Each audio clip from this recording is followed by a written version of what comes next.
اعوذ باللہ من الشیطان الرجیم بسم اللہ الرحمن الرحیم۔ ناظرین و سامعین السلام علیکم۔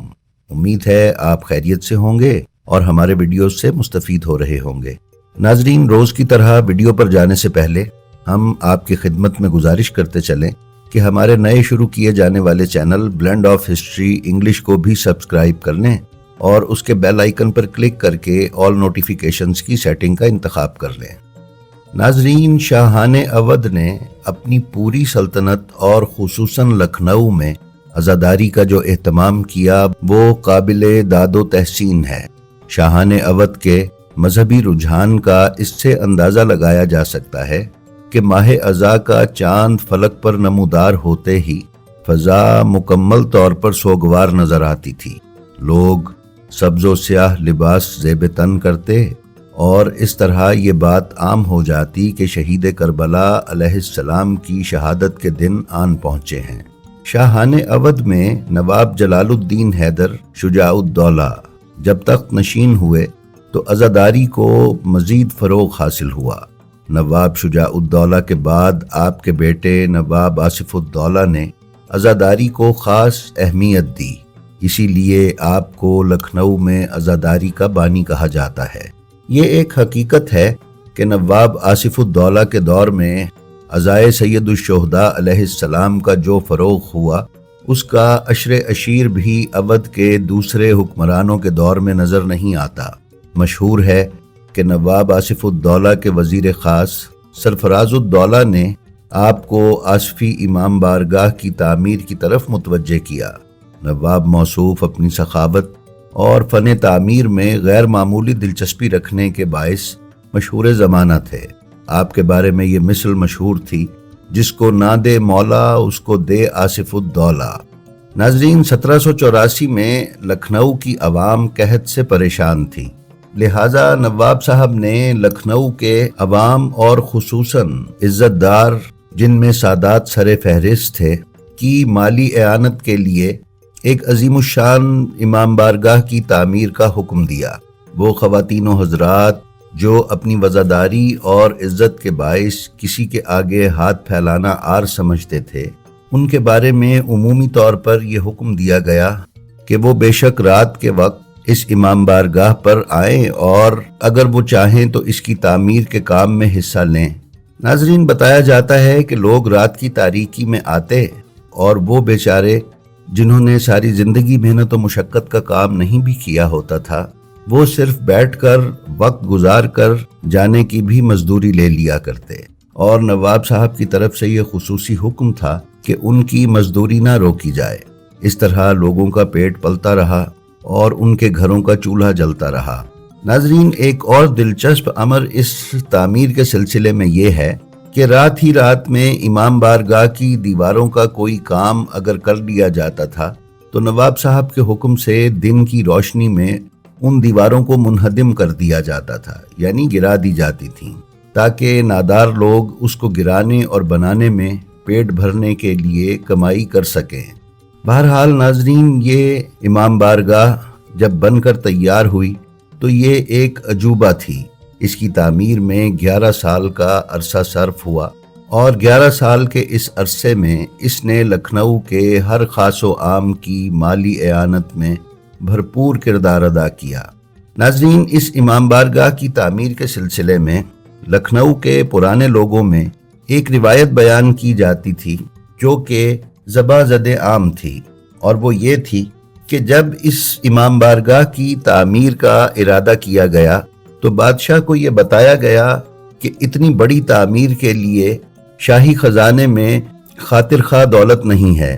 اس پر بادشاہ نے کہا کہ پریشان ہونے کی ضرورت نہیں، کل صبح اس دولت کا انتظام ہو جائے گا۔ پھر اگلے دن بادشاہ نے اپنے وزیروں مشیروں کو حکم دیا کہ وہ چند مزدوروں کے ساتھ ان کے ہمراہ چلیں۔ جب یہ شاہی جلوس اس امام بارگاہ کی مقرر کردہ جگہ پر پہنچا تو نواب صاحب نے ایک طرف ہاتھ سے اشارہ کیا اور کہا کہ یہاں سے زمین کھودی جائے۔ وہ مزدور جو ساتھ تھے انہوں نے زمین کی کھدائی شروع کر دی۔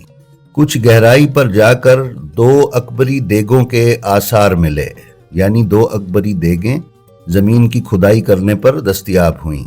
جب ان کے ڈھکن ہٹائے گئے تو دیکھا کہ وہ سونے کی اشرفیوں سے پر ہیں۔ بادشاہ نے وزراء کو کہا کہ جس قدر تخمینہ تم نے اس امام بارگاہ کی تعمیر کا لگایا ہے اس قدر دولت اس میں سے لے لو۔ لہٰذا امام بارگاہ کی تعمیر کے لیے وہ دولت اس میں سے لے لی گئی۔ اس کے بعد بادشاہ نے حکم دیا کہ ان دیگوں کو اسی طرح بند کر کے ان کے اوپر مٹی ڈال دی جائے کہ یہ مال امام ہے، اور جب امام تشریف لائیں گے تو وہ اسے اپنے تصرف میں لائیں گے۔ ناظرین، بیان کیا جاتا ہے کہ یہ شہرہ آفاق امام بارگاہ 1790 میں 1 کروڑ روپے کی لاگت سے تیار ہوا۔ اس کا نقشہ حافظ کفایت اللہ مہندس نے تیار کیا، جنہیں کچھ لوگوں نے دہلوی اور بعض دیگر لوگوں نے شاہ جہاں پوری لکھا ہے۔ اس امام بارگاہ کا درمیانی ہال 303 فٹ لمبا، 53 فٹ چوڑا اور 63 فٹ اونچا ہے۔ اس کی چھت دنیا کی اعلیٰ ترین چھتوں میں سے ہے، جس میں لوہے اور لکڑی کے بغیر اتنی بڑی چھت کی ڈاٹ جوڑی گئی ہے۔ قابل ذکر ہے کہ اس امام بارگاہ کی تعمیر کے وقت اس کی حدود میں ایک ضعیفہ کا مکان بھی آ گیا تھا، جس کا نام لاڈو ساکن یا لاڈو شاخن بیان کیا گیا ہے، لیکن وہ اپنا مکان امام بارگاہ کے لیے دینے پر راضی نہ تھی۔ چونکہ نوابین اودھ رعایا پرور تھے، لہٰذا اس پر کسی طرح کی زور زبردستی نہ کی گئی۔ خود نواب آصف الدولہ اس کے پاس گئے اور وہ چند شرائط کے ساتھ اپنا مکان دینے پر آمادہ ہو گئی۔ اس کی پہلی شرط تھی کہ اسے کسی اور جگہ دوسرا مکان دیا جائے، اور دوسری اہم شرط یہ تھی کہ امام باڑے میں اس کے نام کا تعزیہ رکھا جائے۔ نواب صاحب نے یہ شرط منظور کر لی۔ اس کا تعزیہ داہنی طرف کی صحنچی میں خود رکھوایا، جو آج بھی اسی مقام پر رکھا جاتا ہے، اور ایک طویل عرصہ گزرنے کے باوجود بھی لکھنؤ میں پہلی محرم کو آصفی امام بارگاہ سے اٹھنے والی شاہی ذریح کے ساتھ ساتھ اس ضعیفہ کے نام کی بھی ذریح اٹھائی جاتی ہے، جو رومی گیٹ سے ہوتی ہوئی چھوٹے امام بارگاہ تک پہنچتی ہے۔ ناظرین، بتایا جاتا ہے کہ مذکورہ امام بارگاہ کی تکمیل کے بعد نواب آصف الدولہ 5 لاکھ روپیہ سالانہ اس کی آرائش پر خرچ کرتے تھے۔ سینکڑوں کی تعداد میں سونے چاندی کے چھوٹے بڑے تعزیے انہوں نے بنوائے تھے۔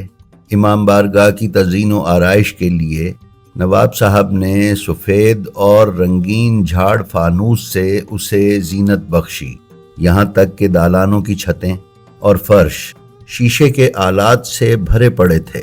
جب زائرین کو اندر جگہ نہ ملتی تو وہ باہر سے ہی چبوترے پر بیٹھ کر عزاداری کرتے۔ اتنا کچھ ہونے کے بعد بھی ڈاکٹر بلین جب ولایت جانے لگے تو نواب صاحب نے ایک سرخ اور ایک سبز تعزیہ نیز شیشے کے فانوس اور ساز و سامان لانے کی ان سے فرمائش کی، جس کی قیمت 1 لاکھ روپیہ طے ہوئی، مگر صرف ایک تعزیہ ہی مل سکا، اور دوسرے کے آنے سے قبل 1797 میں نواب آصف الدولہ کا انتقال ہو گیا۔ نواب آصف الدولہ کو اسی امام بارگاہ میں سپرد خاک کیا گیا۔ ناظرین، نواب آصف الدولہ بنفس نفیس ایام عزا میں امام بارگاہ کی مجالس میں شریک ہوتے۔ عشرۂ محرم میں ملا محمد خطا مرثیہ پڑھتے تھے۔ نواب صاحب کی عزاداری کا خاص اہتمام سرکار سید الشہداء اور شہدائے کربلا علیہم السلام سے آپ کی خاص محبت و عقیدت کو ظاہر کرتا ہے، جسے آپ نے اپنے والد شجاع الدولہ اور والدہ بہو بیگم سے ورثے میں پایا تھا۔ نواب آصف الدولہ کے سبب شیعہ علماء نے لکھنؤ کا رخ کیا، جن میں مولوی دلدار علی کا نام سر فہرست ہے، جن سے خود نواب صاحب بے حد متاثر تھے۔ علامہ دلدار علی غفران مآب کو آصفی امام بارگاہ سے متصل آصفی مسجد کا امام جمعہ و جماعت مقرر کیا گیا، جہاں آج بھی لکھنؤ میں موجود شیعان حیدر کرار نماز جمعہ ادا کرتے ہیں۔ اسی طرح لکھنؤ میں باقاعدہ طور پر اہل تشیع کی نماز جمعہ ہونے لگی تھی۔ جی تو ناظرین، یہ تھی ہماری آج کی ویڈیو۔ ہمیں امید ہے یہ آپ کو پسند آئی ہوگی۔ اگر آپ ہمارے چینل بلینڈ آف ہسٹری اور بلینڈ آف ہسٹری انگلش پر نئے ہیں تو برائے مہربانی انہیں سبسکرائب کر لیں ہمارا جو ویڈیو آپ کو پسند آئے اس کا لنک اپنے حلقہ احباب میں شیئر کرنا نہ بھولیں، تاکہ علوم محمد و آل محمد کی ترویج و اشاعت میں آپ کی حصہ داری برقرار رہے۔ ہماری آپ سے یہ بھی درخواست ہے کہ آپ اپنا اور اپنے متعلقین کا بے حد خیال رکھیں اور خلق خدا میں آسانیاں تقسیم کرتے رہیں۔ خدا آپ کا حامی و ناصر ہو۔ السلام علیکم۔